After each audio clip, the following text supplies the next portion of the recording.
பிதாவே நாங்கள் நன்றி செலுத்துகிறோம். ரோமர் 1:16 வாசிக்கின்ற பொழுது ரொம்ப அழகாய் பவுல் வழியாக ஆவியானவர் நமக்கு கற்றுக் கொடுக்கிற ஒரு விசேஷித்த சத்தியம், கிறிஸ்துவின் சுவிசேஷத்தை குறித்து நான் வெட்கப்பட மாட்டேன்.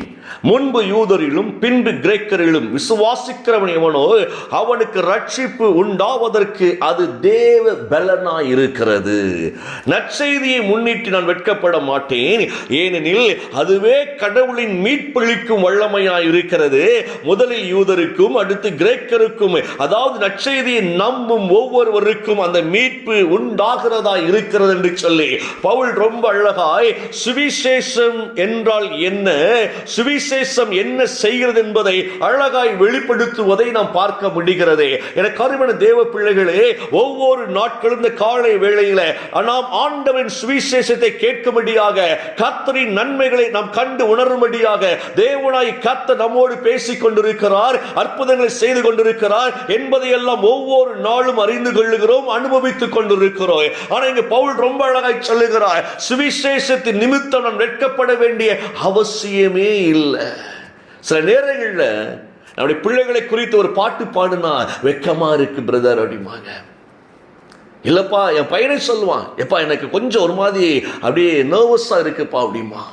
சில நேரங்களில் அந்த பயங்கள் நம்மளை வந்து அப்படியே ஆட்கொள்வதை பார்க்க முடிகிறது. கொஞ்சம் ஜெபம் பண்ணுங்களேன், எனக்கு ஜெபம் பண்ண தெரியாது.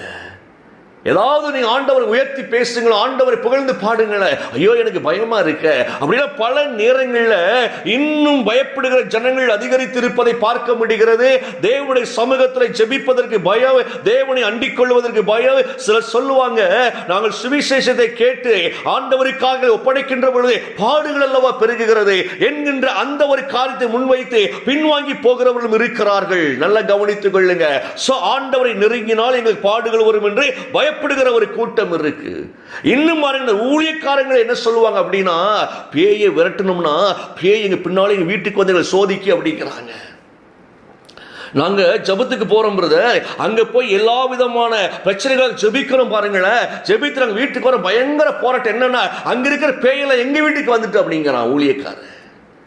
நிறைய காரியங்கள் சுவிசேஷம் என்றால் என்னவென்று தெரியாமல் உலகம் முழுக்க முழுக்க பலவிதமான தவறான சிந்தனைகளை வைத்து செயல்படுவதை பார்க்கிறோம். இந்த தவறான எண்ணங்கள் என்ன செய்கிறது என்றால் கர்த்தருடைய மகிமையை காண முடியாதபடிக்கு நம்மை தடை செய்வதை பார்க்க முடிகிறது. ஆனால் பவுல் ரொம்ப அழகா எழுதுகிறார், சுவிசேஷம் மேன்மையானதா இருக்கிறது, கர்த்தர் நல்லவர் நல்லவர் நல்லவர் என்பதை காண்பிக்கின்ற காரியமாய் இருக்கிறது. என் தேவனுக்கு நன்மை செய்தார் என்பதை நான் சொல்வதற்கு நான் வெட்கப்படவே மாட்டேன். நல்ல கவனிங்க. உபத்திரவத்தில் இருக்கும்போது கூட பவுல் சுவிசேஷத்தை அறிவிக்க வெட்கப்படல. ஊராயிரம் கேள்வி கேட்டிருக்கலாம், நீனே கஷ்டப்படுகிற, நீனே போராடி கொண்டிருக்கிற, நீ என்னைய சுவிசேஷத்தை அறிவிப்பதை என்றெல்லாம் கேள்வி கேட்டு இருக்கலாம். இன்னைக்கு சிலர் அதற்கு பயந்தே சுவிசேஷம் சொல்ல மாட்டேங்கிறாங்க. இன்னைக்கு சொன்ன நம்மளை கேள்வி கேட்டுருவானோ, இவன் பெரிய யோக்கியம் கேட்டுருவானோ அப்படிங்கிறதுக்கு பயந்து நிறைய சுவிசேஷத்தை குறித்து அவங்க தெளிவில்லாமல் இருப்பதை பார்க்க முடிகிறது. பவுல் சொல்லுகிற, நான் வெட்கப்பட மாட்டேன் ஐயா, என் ஆண்டவரை அறிவிக்க நான் ஏன் வெட்கப்பட வேண்டும்? அந்த வார்த்தை நீங்க நல்லா கவனிச்சுன்னு தெரியும். சுவிசேஷத்தை குறித்து ஏன் வெட்கப்பட மாட்டேன்னு சொல்றார் அப்படின்னா, சுவிசேஷம் ஒன்றை எனது பலனாய் இருக்கிறது என்று அவர் சொல்லுகிறார். கர்த்தருடைய வார்த்தை எனது பலனாய் இருக்கிறது, கர்த்தரை குறித்த அறிவு எனது பலனாய் இருக்கிறது. என முன்பு யூதரிலும் பின்பு கிரேக்கரிலும் ஆண்டவர் யாரெல்லாம் விசுவாசித்தார்களோ அத்தனை ஜனங்களுக்கு மீட்பு உண்டாகும் இது தேவ பலனாய் இருக்கிறது என்று சொல்லி பவுல் ரொம்ப அழகாய் வெளிப்படுத்துகிறார். காலையில் கேட்கிறோம் பாருங்க, நம்முடைய பலன் பெருகும்படியாய் ஆவியான நம்முடைய பலனாய் இருக்கிறார். சத்திய வசனம் நம்முடைய பலனாய் இருக்கிறது. என் கர்த்தர் எனக்காய் எனக்காய் எனக்காய் யாவையும் செய்து முடிக்கிறவர் என்கிற ஒரு பலன் நமக்கு உண்டாகிறதை பார்க்க முடிகிறது. வெட்கப்படக்கூடாது, ஜெபிக்க சோர்ந்து போயிடக்கூடாது, தேவனை அறிய வெட்கப்படக்கூடாது. நாளுக்கு நாள் நாளுக்கு நாள் நாளுக்கு நாள் கர்த்தருடைய சத்தியத்தை அறிந்து கொள்ளும்படியாய், கர்த்தரை அறிந்து கொள்ளும்படியாய் நாம் நம்மை அர்ப்பணிக்க கடமைப்பட்டு இருக்கிறோம். இந்த வார்த்தை நல்ல கவனிங்க. சங்கீத புத்தகம் 96:2 சங்கீதம் ரொம்ப அழகாய் சொல்லுகிறார், கர்த்தரை பாடி அவருடைய நாமத்தை ஸ்தோத்தரித்து நாளுக்கு நாள் அவருடைய ரட்சிப்பை சுவிசேஷமாய் நீங்கள் அறிவியுங்கள். நாம பெற்றுக்கொண்டாதான் அறிவிக்க முடியும். உண்மைதானே? அப்போ பெற்றுக்கொண்டிருக்கிறோம் என்கிற நம்பிக்கை இன்னைக்கு அநேகரிடத்தில் இல்லாமல் போய்விட்டது. என்றைக்கு இந்த ஜெபத்தில் நம்ம கலந்து கொள்ள வாய்ப்பு கிடைக்கிறதோ, நம்ம ஜெபிக்க போக வேண்டும், ஜெபத்தில் கலந்து கொள்ள வேண்டும், ஆலயத்திற்கு போக வேண்டும், சர்ச்சில் கர்த்தரை ஆராதிக்க வேண்டும் என்றெல்லாம் சில நினைவுகளும் வந்துட்டுனாலே ஒன்றை புரிந்து கொள்ளுங்கள், கர்த்தர் நம்மை ரட்சித்திருக்கிறார் என்பதை புரிந்து கொள்ள வேண்டும்.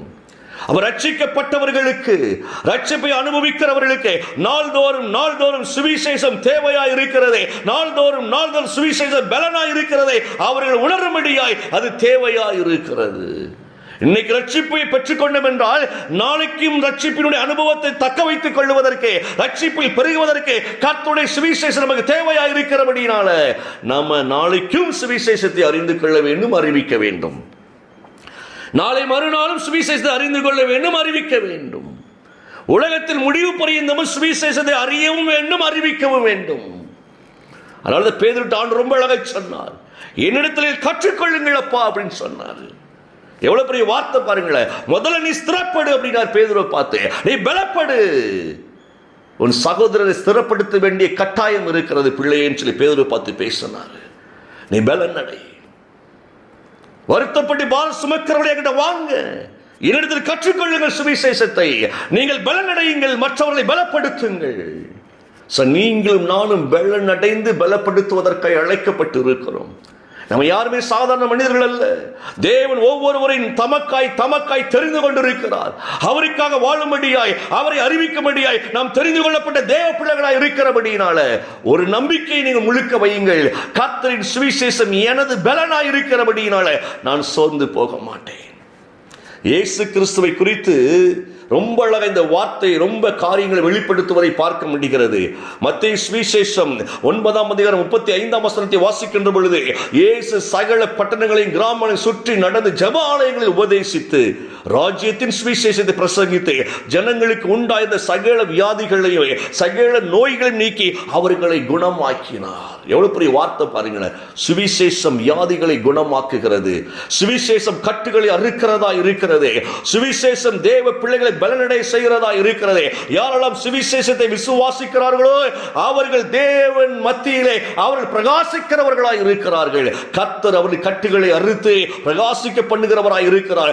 ஆவியில் பலனடை செய்கிறவராய் இருக்கிறார். அவங்களை மட்டும் விடுவிக்கல, அவங்க எங்கெல்லாம் போறாங்களோ அங்கெல்லாம் விடுதலை உண்டாகும்படி கர்த்தர் அனுகிரகம் பாராட்டுகிறவராய் இருக்கிறார். இயேசு இந்த வார்த்தையை அழகாய் பயன்படுத்துறது பாருங்களேன். அவர் எங்கெல்லாம் போனாரோ, எங்கெல்லாம் சுவிசேஷம் அறிவித்தாரோ அங்கு பேய்கள் ஓடியது, வியாதிகள் குணமானது, அதிசயங்கள் நடந்தது. அப்படின்னா சுவிசேஷம் என்பதே நம்முடைய கட்டுகளை உடைத்து நம்மளை எழும்ப பண்ணுகிறதா இருக்கிறது. சுவிசேஷம் என்ன பிரதர்? சுவிசேஷம் என்ன அப்படின்னா தேவன் நல்லவர் நல்லவர் நல்லவர் என்பதை நாமும் அறிந்து கொள்ள வேண்டும். தேவன் அன்பு உள்ளவர் என்பதை நாமும் அறிந்து கொள்ள வேண்டும். மற்றவர்களுக்கும் சொல்ல வேண்டும், அவர் நல்லவரையா, அன்பு உள்ளவரையா என்று அவருடைய வல்லமையை விளங்க பண்ணுவதுதான் சுவிசேஷம். இன்றைக்கு நீங்களும் நானும் சுவிசேஷத்தை அனுபவிக்கவும், சுவிசேஷத்தை அறிந்து கொள்ளவும், அதன் வழியே நம் அற்புதங்களை பெற்றுக்கொள்ளவுமே இயேசு சுவிசேஷகராய் பூமியிலே வெளிப்பட்டார். நம்முடைய சகோதரராய் வெளிப்பட்டார். தேவ பிள்ளையாகி ஆண்டவராய் இயேசு கிறிஸ்துவானவர் நாமும் தேவ பிள்ளைகளை மாற வேண்டும் என்று சொல்லி நமக்காய் சுவிசேஷமாய் வெளிப்பட்டவர் அவர். அவர் ரத்தம் சிந்தி நம்மை மீட்டிருக்கிறார். என கருமையான தேவ பிள்ளையே, இந்த சுவிசேஷத்தை நாள்தோறும் நீங்கள் அறிந்து கொள்ளுங்கள், நாள்தோறும் நீங்கள் அறிவியுங்கள். மற்றவர்களுக்கு பிரயோஜனமாய் நீங்க மாறும்படியாகத்தான் நம்மை தேவன் எழுப்பி இருக்கிறார். கண்களை மூடுவோமா? அவர் நல்லவர் நல்லவர் நல்லவர், அவர் நன்மை செய்கிறவராகவே இருக்கிறார். பிதாவை நாங்கள் சுவிசேஷத்தின் நிமித்தம் வெட்கப்படாதபடிக்கு அதை இன்னும் பலனாய் பெற்றுக்கொள்ள எங்கள் ஆண்டவர் உதவி செய்வீராக. எல்லாரும் ஒரு நிமிஷம் அப்படியே கண்களை மூடுங்க. ஏசப்பட்ட சொல்லுங்க, நாங்கள் விசேஷித்தவர்கள் ஐயா, சூப்பர் ஐயா அப்படி சொல்லுங்களேன். எங்களை எவ்வளவு அழகாக நீங்கள் நேசித்து உங்களுடைய சுவிசேஷத்தை எங்களுக்குள்ள வைத்து எங்களையும் பலப்படுத்தி நாங்களும் மற்றவர்களுக்கு பலனாய் மாறும்படியாய் எங்கள் கர்த்தர் கொடுத்த கிருபைக்காய் நன்றி ஆண்டவரே. பிதாவை இணைந்திருக்கிற ஒவ்வொரு பிள்ளைங்களையும் நீங்கள் அழைத்து பலப்படுத்தினதற்காய் ஸ்தோத்திரவே, இன்னும் எழும்ப பண்ணுவதற்காய் ஸ்தோத்திரவே. இயேசுவின் நாமத்தில் ஜெபிக்கிறேன் நல்ல பிதாவே, ஆமென் ஆமென்.